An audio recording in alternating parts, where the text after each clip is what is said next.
I was on a business trip abroad when my husband, Lucas, called me in the middle of the night. His remarks struck me like a ton of bricks. "Hey, I want a divorce." I went cold. I was able to say, "What are you saying? Could you fully explain this?" I was trembling when I spoke. Lucas chuckled bitterly. "I have a mistress, in case you haven't noticed. She is more attractive and younger than you. Together, we even have a child. In order for me to be with them, I want you to get a divorce." I kept quiet. He continued as though to emphasize his point. "I've already sold the house and car." He hesitated, obviously anticipating my response. I inhaled deeply and responded to him in a brief, composed manner. "Okay." On the other end of the telephone, there was a startled quiet. "Huh." Lucas mumbled, obviously perplexed. Perhaps he expected me to cry or beg him to stay, but I didn't. I had spent a lot of time getting ready for this possibility. He undoubtedly expected me to be shaken by his statements, but I wasn't. When I returned home a few days later, Lucas was waiting for me at the airport, looking quite anxious. Before we do that, though, let me tell you a little bit about myself. Jenna is my name. I am a homemaker of 35 years of age. I was raised in a typical middle-class household. I have liked learning Italian since I was a young child, and I began taking classes in elementary school. I was also gifted in English by middle school, and I even had the opportunity to live with a host family in Italy while I was a high school student. I began to dream of working for a multinational corporation at that point. I enrolled in a prestigious university's business program in order to fulfill my desire. I put a lot of effort into achieving my goals while studying abroad in Italy. Finding a job wasn't simple, but I was overjoyed to get hired by my second-choice foreign firm. My sister even said, "Jenna, you're incredible." My family was ecstatic. "We're quite pleased with you. Be careful and try your hardest." I was so grateful for their assistance. My new job was difficult to start. Although the corporation treated its employees well, the standards were quite high, and the work was more challenging than I had anticipated. With little experience and in my early 20s, I frequently had to put in long hours at work. However, my managers and coworkers were encouraging, and most significantly, I enjoyed working at the job I had always wanted. After working hard for several years, my efforts were finally noticed. I started getting more important tasks, and my friends often said things like, "You're on your way to becoming a successful businesswoman," or "You're so cool, such a strong woman." But despite how people saw me, I had a soft spot for cute things. I loved collecting items of my favorite characters, and even slept with stuffed animals. I wanted a pet, but my busy job made it impossible, so on my days off, I would go to cat cafes to relax. At work, I kept a professional and sharp image, never showing the softer side of me. Maybe it was because I was so busy that I craved comfort in those little things. As I got older, many of my friends started getting married and having kids. At weddings, people would tell me, "You should get married soon, too." I'd laugh it off and say, "I'm too busy with work." The truth was, I didn't feel romantic toward anyone at work or among my business contacts, and I didn't have time to meet new people. I wondered if I was meant to stay single forever. Back then, I thought that was okay. I liked focusing on my career, and it didn't seem like a bad way to live. Then one day, I went to yet another friend's wedding. I applauded the couple as usual, but this time I felt a bit uneasy. I was already past 30. If I wanted to get married, I needed to start looking for someone soon. The reception moved to a bar later that evening, and I found myself sitting alone at the counter with a drink. I watched the other guests laughing and the bride and groom smiling shyly. Suddenly, a voice broke through my thoughts. "Are you alone? Can I sit here?"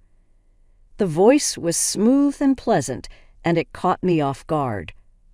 "Oh, sure," I said, turning to look at the man. He was about my height, tall for a woman, and seemed younger than me. His face was average in a good way, not quite what I expected from his lovely voice. "Are you here for the wedding?" he asked. "Yes, I'm a friend of the bride," I replied. "I'm a high school friend of the groom. Want to have a drink together?" I nodded and we started talking over drinks. "Wow, you work at that international company I've heard about. That's amazing. To someone like me, just a salaryman at a small company, you feel like you're from a different world," the man said. He introduced himself as Lucas, and I found him easy to talk to. Before we parted, we exchanged contact information and started meeting up after that. Lucas was 3 years younger than me and worked in sales at a small company. He had a gentle and caring personality, was a great listener, and knew how to give genuine compliments. I enjoyed spending time with him. After a few dates, Lucas confessed his feelings for me, and I happily said yes. Even though his yearly income was less than a third of mine, it didn't bother me at all. Back then, the more time we spent together, the more I found Lucas adorable. I didn't see him as super cool or dependable, and maybe that was why I never felt disappointed in him. Instead, I liked his cute and earnest nature. When he said things like, "I'd love to try your cooking," I couldn't resist and happily cooked for him. After dating for about 1.5 years, Lucas surprised me with a ring. "I love how you're always so cool, but you have this cute side too. If you're okay with it, will you marry me?" he asked. I was caught off guard, but thrilled. I accepted the ring with a smile. "Thank you, Lucas. Let's take care of each other as husband and wife." Lucas was over the moon, practically jumping for joy, and his happiness made me laugh. Afterward, we met each other's families to share the news. Lucas's parents were kind and simple people who happily blessed our marriage. My family was supportive as well, with my parents telling him, "Please take good care of our daughter." My sister, who is already married, quietly teased me, saying, "He seems like just the type you choose, knowing your soft spot for cute things. But don't spoil them too much, okay?" I laughed and replied, I know. And just like that, life with Lucas began. Since we were starting fresh, I decided to buy a condo.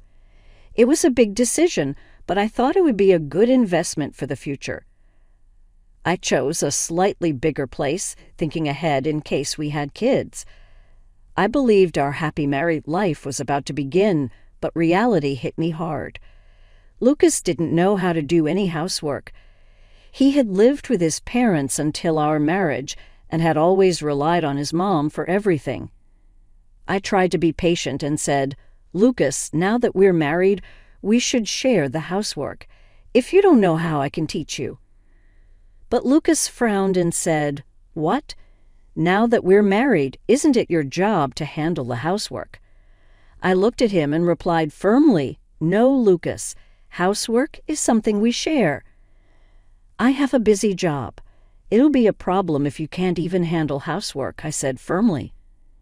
"Come on, get up. I'll teach you how to use the washing machine." I spent time teaching Lucas the basics of housework, even though he wasn't interested at first. Lucas started doing some cleaning and laundry, but his efforts were always half-hearted. I had to redo most of what he did. As for cooking, it was a disaster, so I handled it by preparing meals ahead of time. I didn't want to discourage him, so I made an effort to praise him even for the little he did. I thought encouragement might help, but instead of improving, Lucas began doing less and less. He knew I'd pick up the slack, so he started taking advantage of my patience. Finally, I couldn't hold it in anymore. "Lucas, you need to stop relying on me so much. Learn to do housework properly. I'm busy with work and have business trips. You need to take care of things too." Lucas frowned and said, "What's with you? You've changed since we got married. You're always nagging. You make good money, so if you're going to complain so much, why not just hire someone to do the housework?" I was stunned. Yes, I earned a decent income, but spending money carelessly would drain our savings. Despite talking to him about it multiple times, Lucas refused to change. Then, about a year after we got married, I came home to find Lucas sitting pale-faced in the living room. "Lucas, what's wrong? You don't look good," I asked. He sighed and admitted, "My company is going bankrupt because of the recession. I'll be out of a job next month." "What?" I was shocked. Although Lucas had been working overtime more often lately, I had no idea his company was in such bad shape. "So, what are you going to do? Have you started looking for a new job?" I asked. "I'll think about it later," he replied. "I'm tired and stressed. I just need some time." I decided to give him space, thinking he needed time to process everything. But after his company shut down and he no longer had work, Lucas spent all day playing video games. He didn't do any housework, and when I came home late, I find him sitting in front of the TV, completely absorbed in his games. This went on for months. My patience wore thin, and one day I finally said, "Lucas, haven't you rested enough? Don't you think it's time to start working again?" Lucas didn't even look up. "I want to think carefully about my next job," he said. "You know, at my old job, I was just being used. Next time, I want a job where I can achieve something meaningful, like self-realization or whatever." Even though I wanted to say, "What nonsense," I knew I couldn't force Lucas to work. So even after his unemployment benefits ran out, I kept supporting him. One day, as he was glued to his video games, I sarcastically said, "If you like games so much, why not try streaming? You might even make some pocket money." To my surprise, Lucas's eyes lit up. "That's a great idea. You're so smart, Jenna. I'll give it a shot. I have a good feeling about this," he said, full of enthusiasm. For someone who had been doing nothing for months, it was a sudden change, and I wasn't sure if it was a good or bad thing. "Then you'll need a PC and streaming equipment," he added casually, as if it were the most natural thing in the world. I blinked in shock. "What? I don't have any savings." "But I'm serious about this," he explained, "so please buy it for me." Reluctantly, I bought everything he needed. Deep down, I thought this would fail, and he finally realized he needed to get a proper job. But a few months later, things took a surprising turn. Lucas became popular as a game streamer under the name Jay. To my shock, he even started ranking on charts. Fans online left positive comments like, "His voice is so nice, and it's funny how bad he is at games." He managed to attract both men and women to his streams. He partially hid his face on camera and, of course, never mentioned that he was married. "See, I told you I could succeed when I tried. The world finally recognizes my talent," Lucas declared, full of himself. Despite his success, he didn't show a shred of gratitude for all the support I had given him or for buying the equipment that started it all.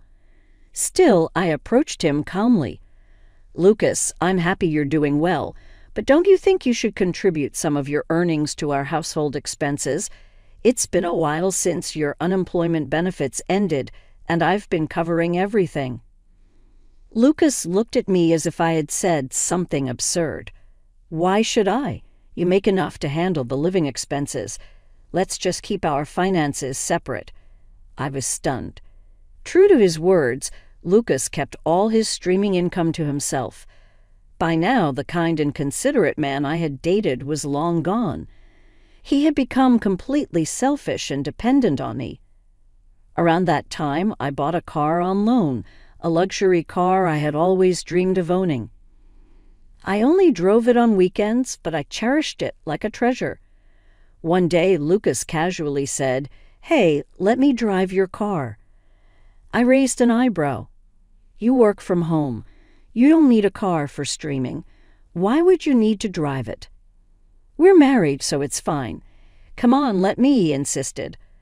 Eventually, I gave in and handed him the keys, though it didn't sit right with me. After that, Lucas started going out whenever he wanted during weekdays while I was at work. His popularity as a streamer kept growing, and he gained a huge following. He also began living a flashy lifestyle, dressing in expensive designer clothes. I felt sad seeing how much he had changed, but since we were still married, I continued our life together, hoping things might get better. As we entered the 5th year of our marriage, my career was thriving. I was given more responsibilities at work and often had to travel overseas for business trips.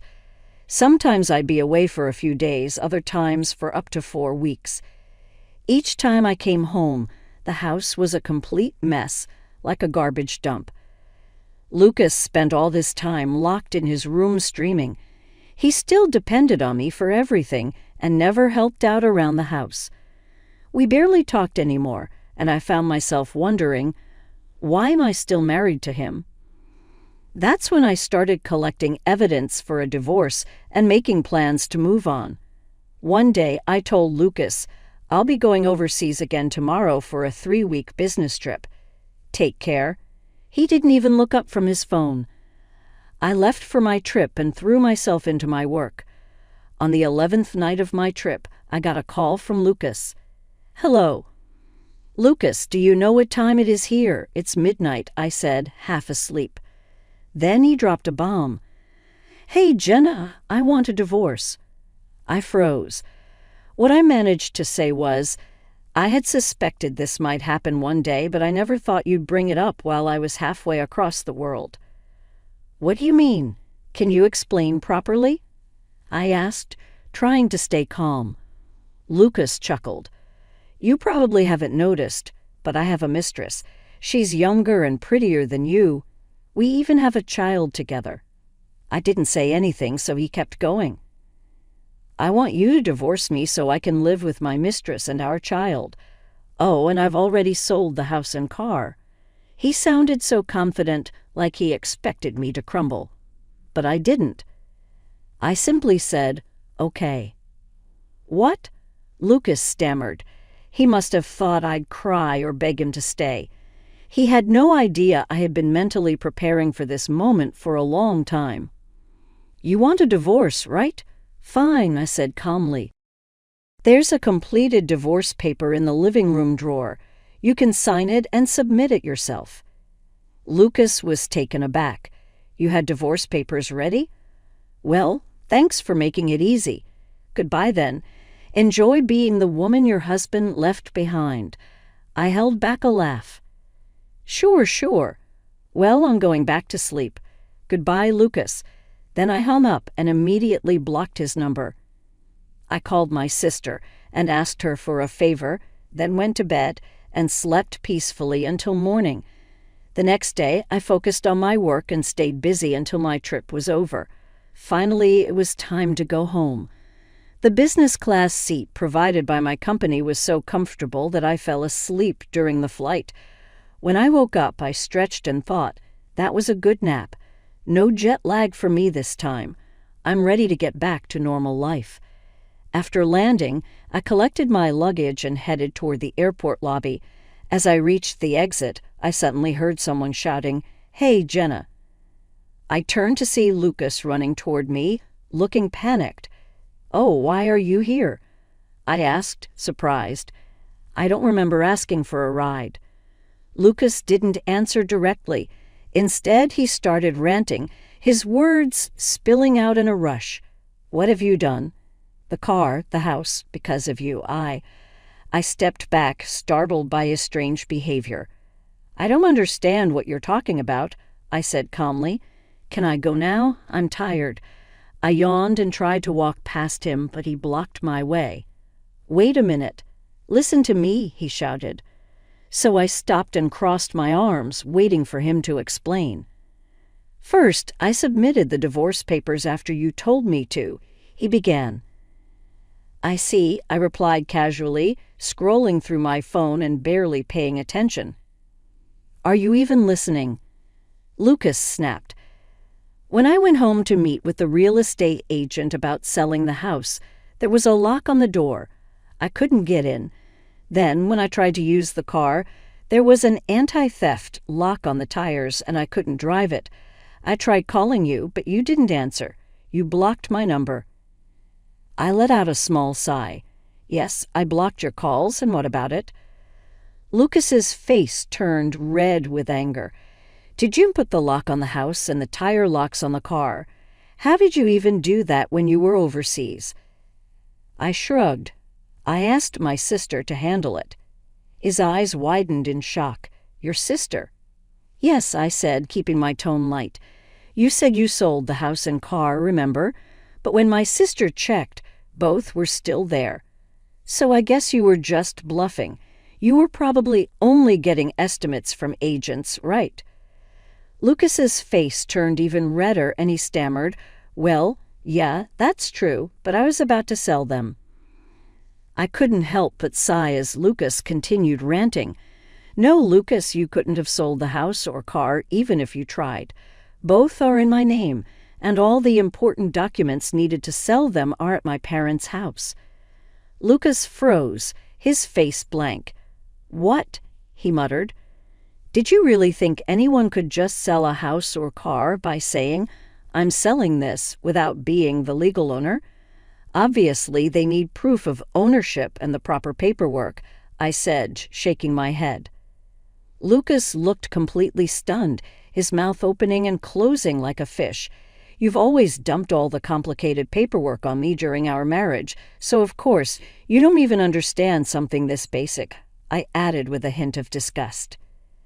Lucas's face twisted in frustration. If you knew they couldn't be sold, why did you put locks on the house and the car? Because of you, I couldn't get into the house or use the car. It was awful. I sighed again. Why would I let someone who cheated, had a mistress, and demanded a divorce have free access to my house? Same with the car. They're in my name, so I just secured them for my own peace of mind. Lucas glared at me, his eyes bloodshot. What's with that attitude? I can't believe you're doing all this just because I couldn't sell your stupid property. You're so not cute. That's what I hated about you, always acting like you can handle everything yourself. So arrogant for a woman. I stayed calm and replied, Oh, really? Then why did you marry me in the first place? Lucas snorted. Obviously for your money. The fact that you worked at an international company and made good money, that was the only reason you were worth marrying. His words dripped with malice, but they didn't affect me. I just looked at him thoughtfully. Come to think of it, there wasn't much benefit in me marrying you either. Lucas's face turned red with anger. Don't act all high and mighty. I'm the one leaving you. My mistress is way better than you. Hundreds of times cuter, and she even gave me a child. Doesn't that make you feel inferior? She's a better woman than you'll ever be. I couldn't help but smile faintly. Better than me, huh? What's so funny? Lucas snapped. Still smiling, I reached into my bag and pulled out a photo.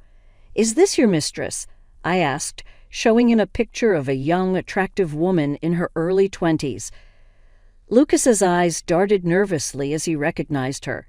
You knew about Miriam, he stammered. I gave him a sweet smile. Of course, you're not the only one who wanted a divorce. I've been gathering evidence for a while now. You're so careless, Lucas. Didn't you realize the dash cam records the interior, too? His face went pale. But I didn't stop there. Once I saw when you were meeting her from the dash cam footage, it was easy. I hired a private investigator to gather more evidence. It didn't take long to identify your mistress. Lucas's face froze, and I added, I was a little surprised to find out she was already pregnant, though. He stood there stunned before finally blurting out, Don't do anything to her. She's been through a lot after giving birth, and she's young. She doesn't have money, and she didn't even know I was married. I raised an eyebrow, pretending to look concerned. Wow, you're really defending her. You must love Miriam a lot. Of course I do, he said firmly. She's pure sweet, and my soulmate. I'll protect her and our child no matter what. As Lucas puffed up with self-righteousness, I quietly took out my phone and played a video. It was dash cam footage from my car showing Lucas driving with a heavily pregnant Miriam sitting in the passenger seat. "Thanks for taking me on a drive today," Miriam said in a sugary voice. The food was delicious, too. Lucas's face in the video lit up with pride. "You're so good at saying thank you." "What a good girl," he said smugly. "I want to marry you soon." Miriam pouted, crossing her arms. "Really? Then hurry up and divorce that old hag already. I want you to be my husband before the baby comes, okay?" Lucas's voice in the video reassured her. "Just wait a little longer. I'll handle everything while she's on her overseas business trip. Then we'll be together, me, you, and the baby. We'll live comfortably with the money from selling the house and car." I paused the video and looked at Lucas. "So Miriam didn't know you were married. She seems pretty aware to me." Lucas was pale and sweating. Before he could say anything, I dropped another bombshell. "And about her being pure. You might want to take a closer look." "What are you trying to say?" he shouted. I took out a stack of photos and scattered them on the floor. Lucas's face grew paler with each picture he looked at. "What? What is this? Who are these men?" "Men," I said. "The photos show Miriam with different men, holding hands, entering hotels, and even getting prenatal checkups with a man who wasn't you. That's who Miriam really is. She targets popular streamers for relationships. Let me guess, you started out as a streamer and she was just another fan." Lucas was frozen, unable to speak. He fell to his knees, clutching one of Miriam's photos, his face blank with shock. Looking at him pitifully, I said in a soft, almost sympathetic voice, "You really are something else, Lucas, planning to raise a child who might not even be yours." He muttered to himself like he was in a daze. "No, Miriam told me I was the only one. This can't be true." I stared down at him without emotion. "Can I leave now? We're basically strangers at this point. There's nothing left to discuss, is there?" Suddenly, Lucas snapped out of his stupor and started yelling. "If you hadn't shown me all this, I could have stayed happy. How cruel can you be? Because of you, I can't trust anything anymore." I couldn't help but sigh, feeling nothing but annoyance. "That's not my problem, Lucas.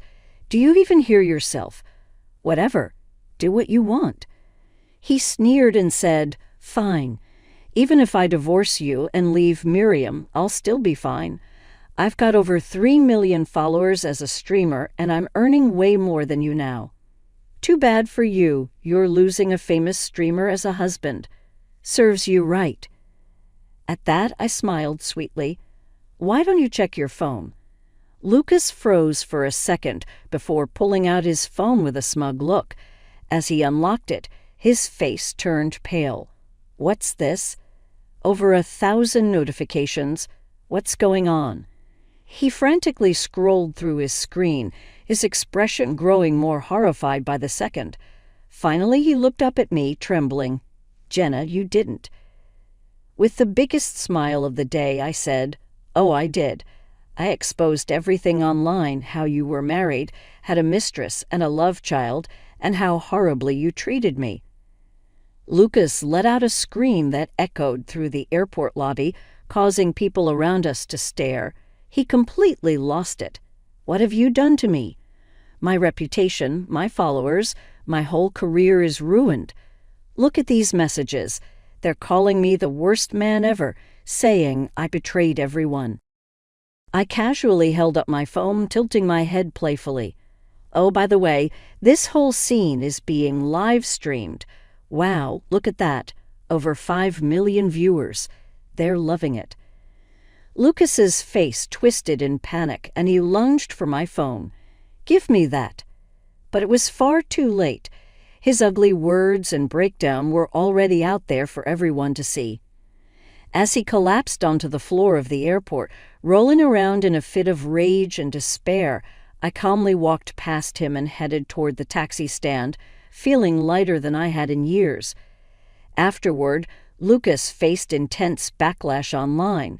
His entire career crumbled. His success had been built on the image of a sweet, clumsy single man with a charming voice, a persona that attracted countless female fans. But now that image was completely shattered. The fact that Lucas was secretly married shocked his female fans, who felt betrayed. But the scandal didn't stop there. News of his mistress and love child caused even his male fans to turn on him, calling him unfaithful. The story spiraled, packed with juicy details, hiding his marriage, cheating on his wife, and then finding out the child might not even be his. It became a hot topic online, drawing attention even from people who had never heard of Lucas before. He was the talk of the internet for all the wrong reasons. Lucas issued a well-crafted apology on social media, but the criticism persisted. Eventually, he was forced to discontinue streaming entirely after his subscriber count fell precipitously. Lucas was waiting for me when I left my office building after work a little later. Tears were streaming down his face as he pleaded, "Jenna, I can't dream anymore. Even going outside is impossible for me without being gawked at or made fun of. Help me, please. The only person I've ever genuinely loved is you. Let's reconcile and reunite as husband and wife." I gave him a chilly look and threatened to contact the police if he continued to stalk me. I didn't see Lucas again after that. I later learned through rumors that Miriam's child wasn't actually Lucas's. More drama ensued when the truth was revealed, and they split up. Neither of them got away with it. I insisted on payment from both. Miriam had to borrow money from her parents to pay her half, while Lucas used the last of his funds to pay me. Regarding Miriam, she attempted to persuade her child's real father, another streamer, to wed her, but he flatly refused. She returned to live with her strict parents because she had no other choice, and she is currently raising the child there. Despite everything, I sincerely hope the child has a healthy and happy childhood. After Lucas paid me, things just got worse. He ended up broke. He had nothing after the businesses he had collaborated with demanded compensation for damaging their reputation. His kind and responsible parents severed their relationship with him after he sought support from them, feeling embarrassed by his actions. According to what I've been told, Lucas is now a shadow of the man he used to be, living alone in a dilapidated apartment. Despite all of this, I have no pity for him. As for me, I've gone back to being single and am concentrating entirely on my career. I listed the condo I shared with Lucas for sale because I couldn't bear to be there any longer. I feel lighter than ever, and it's a new beginning. I sold the condo for a healthy profit since, as it turned out, property values had increased over the previous few years. Additionally, I sold the vehicle that Lucas and Miriam had been driving to a friend. I got a new car for myself with that money. Once everything had settled down, my sister, who had been such a big help, said to me, "Good job, Jenna. Just think of him like a dog that bit you. Forget about him and move on. But next time, don't pick a man just because he's cute, okay?"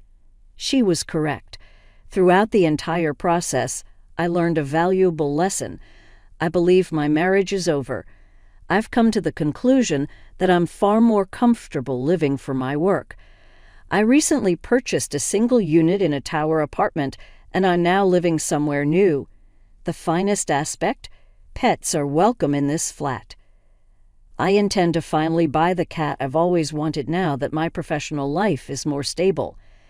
I want to take care of myself, be grateful for what I have, and have a happy and contented life from now on.